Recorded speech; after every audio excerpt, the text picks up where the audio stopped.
So this morning, want to look again at Matthew chapter 13, parable of the sower, and I'm going to try to move pretty quickly through what I have to share because what we really want to get to at the very end is what's I think the most important: good soil. I don't know who all has any experience with agricultural community, but Jesus did a lot of teaching in parables and using stories from agricultural because most of the people, that they understood these illustrations. And this parable of the sower, we're going to be looking at that. But good soil is rich and it has depth. And what made it rich? It it it's enduring. In other words, one of the biggest challenges with how we've done farming here in the United States is that they've had to really pour a lot of energy into. But how do we keep that rich soil full of nutrients? Because year after year after year, the way we run crops through, we know how to grow crops, but we deplete the soil. Good soil is rich and it has depth. And what made it rich? It's enduring. It's going to be there tomorrow and the next day, crop after crop, right? So here we are, chapter 13. And although we've read this other weeks, it's a new day. I want to read the initial part of this parable, just 13, 1 through 9. So that same day, Jesus went out of the house and sat beside the sea, and great crowds gathered about him. So he got into a boat and sat down, and the whole crowd stood on the beach, and he told them many things in parables, saying, a sower went out to sow. In other words, a farmer planting seeds. That's what he's calling a sower. And as he sowed, some seeds fell along the path, and birds came and devoured them. Other seeds fell on the rocky ground where they did not have much soil. And immediately they sprang up, since they had no depth of soil. But when the sun rose, they were scorched. And since they had no root, they withered away. Other seeds fell among the thorns, and the thorns grew up and choked them. Other seeds fell among the good soil and produced grain.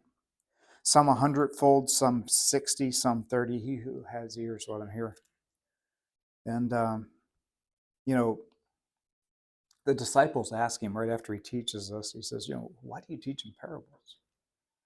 And in verses 10 through 17, he gives them an answer. We're not going to read all of that right now, but basically his answer is they don't understand. Why would the disciples, on the other hand, even ask the question? It's because they did understand to some degree. They did have understanding, and Jesus tells them that. He tells them that in verse 16, where he says, you're blessed. You're blessed, but blessed are your eyes, for they see, and your ears, for they hear. Basically, what he's telling them is, you're good soil. You are blessed. For truly I say to you, many prophets and righteous people long to see what you see, and they didn't see it, and hear what you hear and did not hear it. He's talking about hundreds of years. The prophet Isaiah was quoted in verse 14 and 15. He's talking about hundreds of years that these people were told by the prophet. And prophet Isaiah saw. He understood. These were his words that Jesus quotes. But for hundreds of years, the masses of the people, they did not see. They did not hear. They did not understand. And Isaiah tells them that. But Jesus is he's reminded them of this. And he says, but you know what? You get it. So that's why I teach in parables. So he tells them, you're good soil. If you look at 13, 14, and 15, he says, that's why I speak to them in parables. They don't see, hearing, they don't hear, they don't understand. In 14 and 15, he says, you will indeed, the prophet Isaiah says, you'll indeed hear, but never understand. You'll indeed see, but never perceive, for the people's heart has grown dull, and their ears they can barely hear, and their eyes they have closed, lest they should see with their eyes, hear with their ears, and understand with their heart, and turn, and I would heal them. So here in 14, 15, I don't know if you could, I hope you can get this. It's so simple. I'm sure you will. I want to look down here, verse 23. He says, as for what's sown in good soil, this is the one who hears the word, understands it, bears fruit, yields, one case 100, another 60, another 30.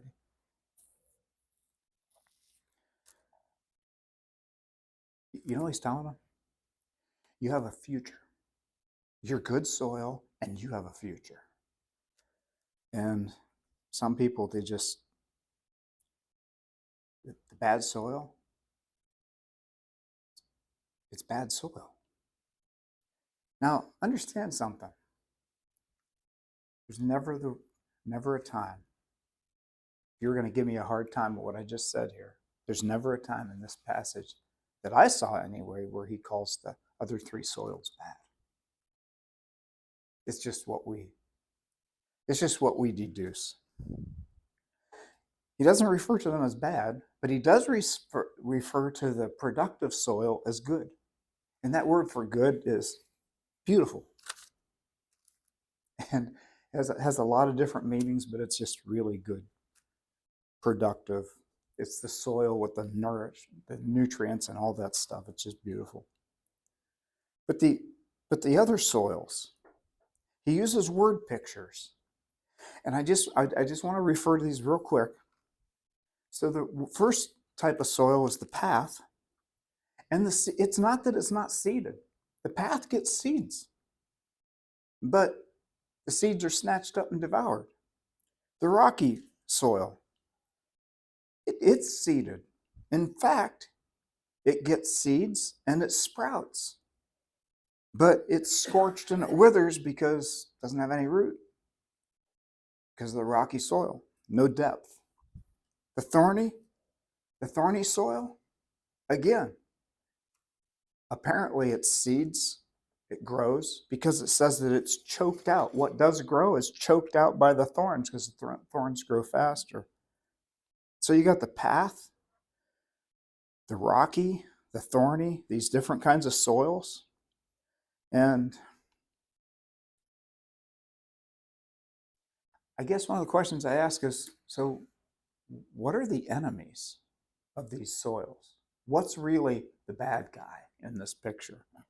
The problem, the oppositional force. I shouldn't have said the bad guy, but the oppositional force that causes this thing to just go nowhere. Do you guys know why this is so important?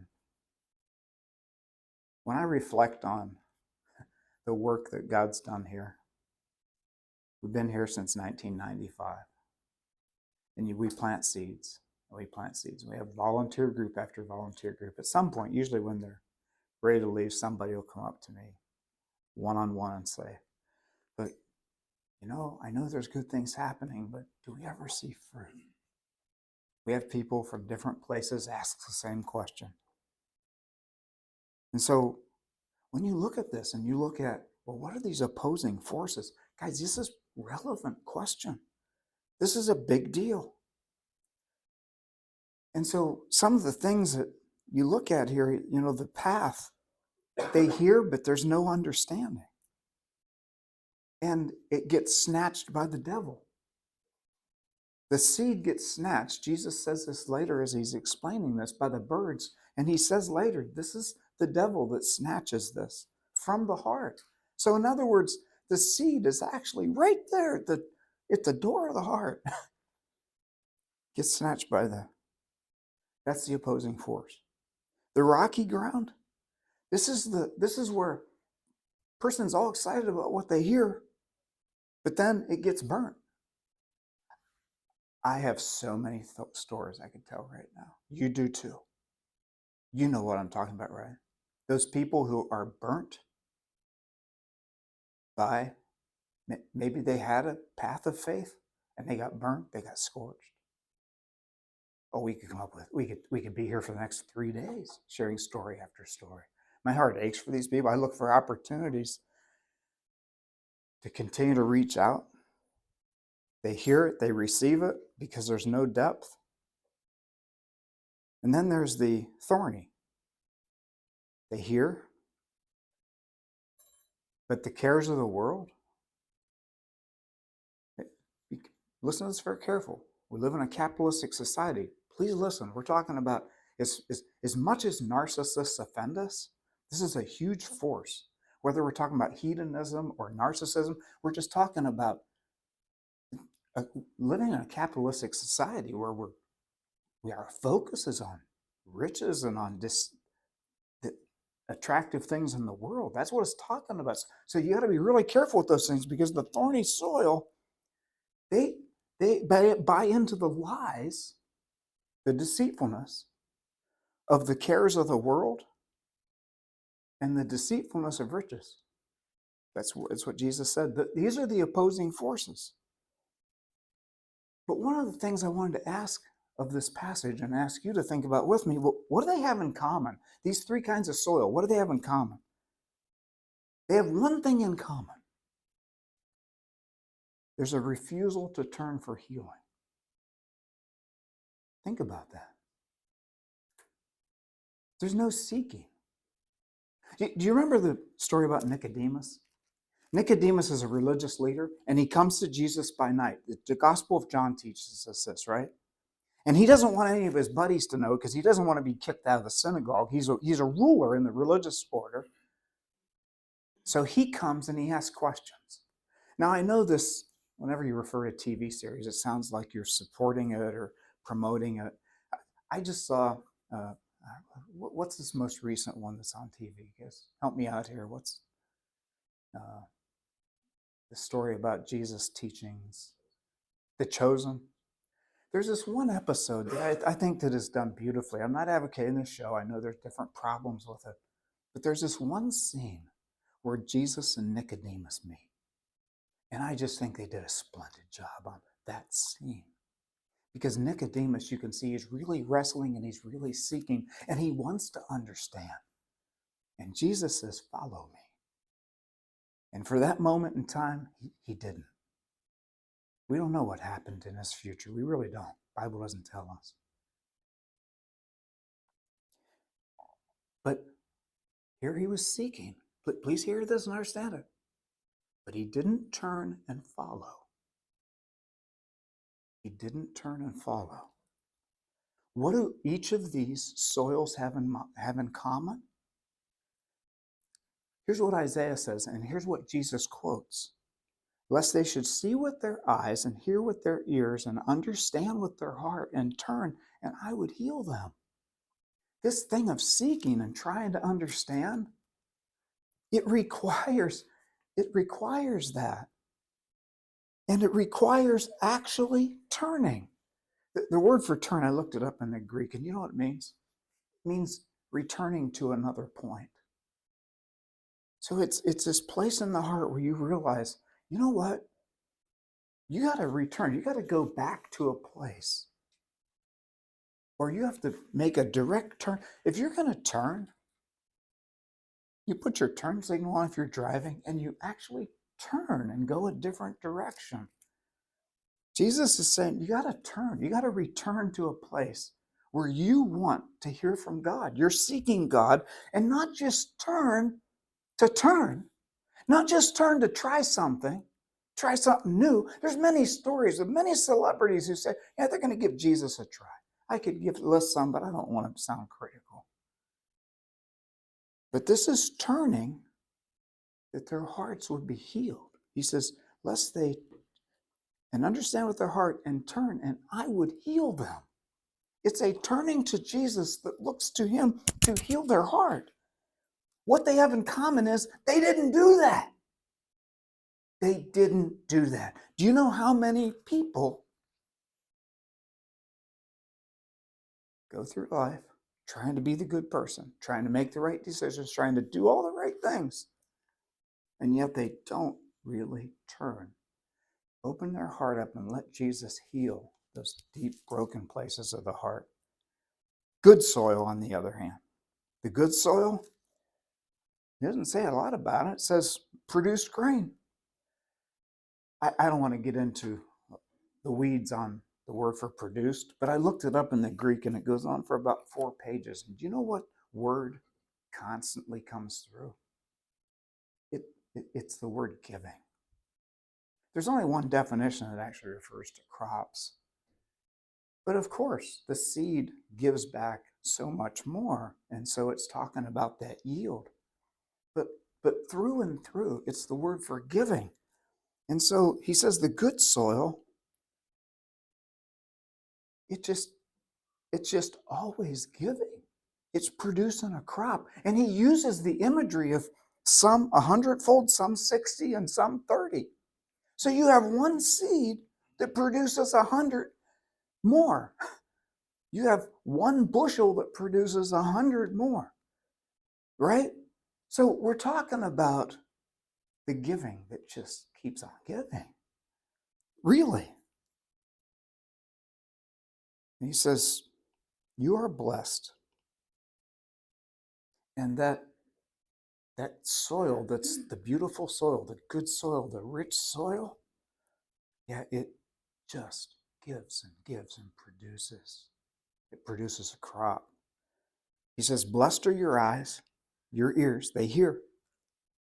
Understanding is implied. And he says, understanding, okay? He says, your ears hear, your eyes see. And what does he say with those who don't get it? They don't understand with their hearts. All they have to do is turn and I would heal them. In other words, so there would be understanding. What do they have in common?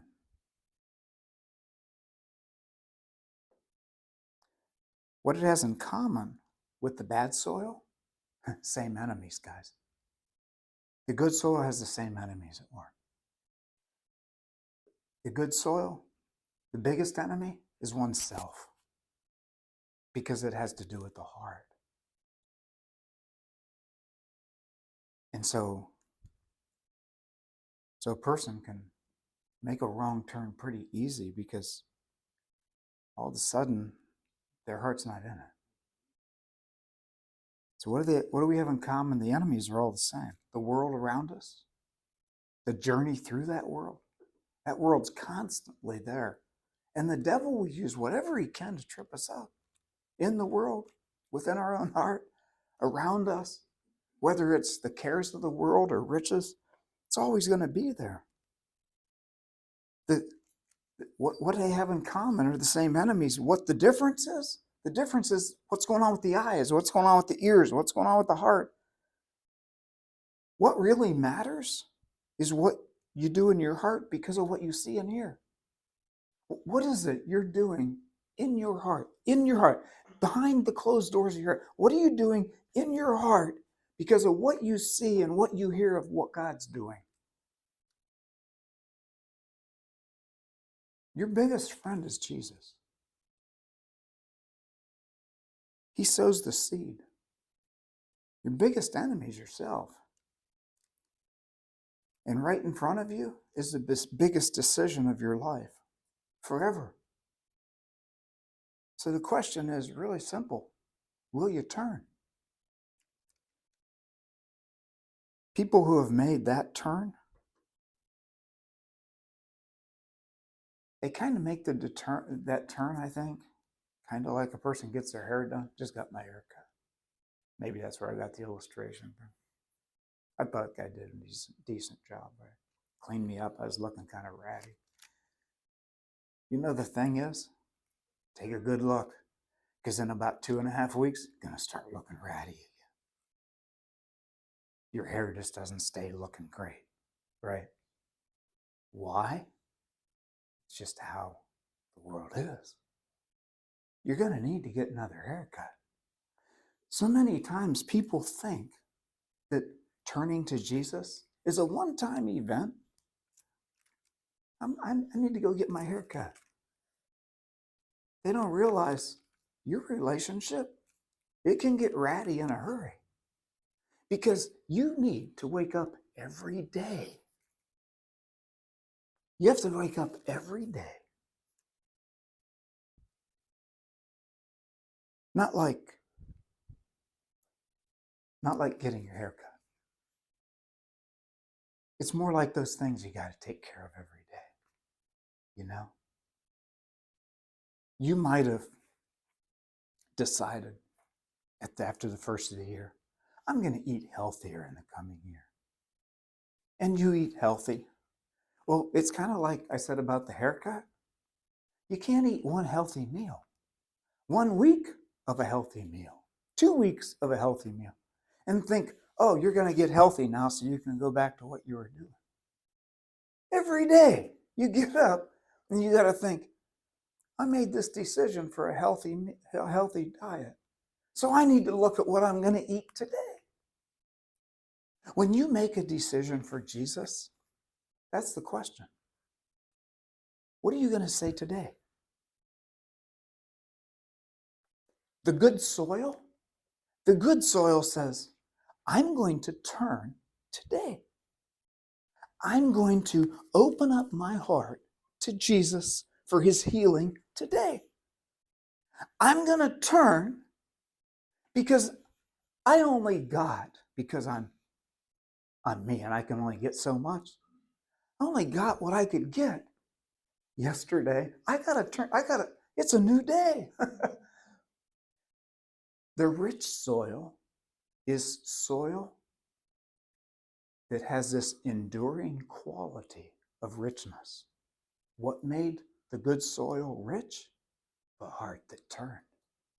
Just like the rich soil has to have the nutrients that's enduring, you have to have this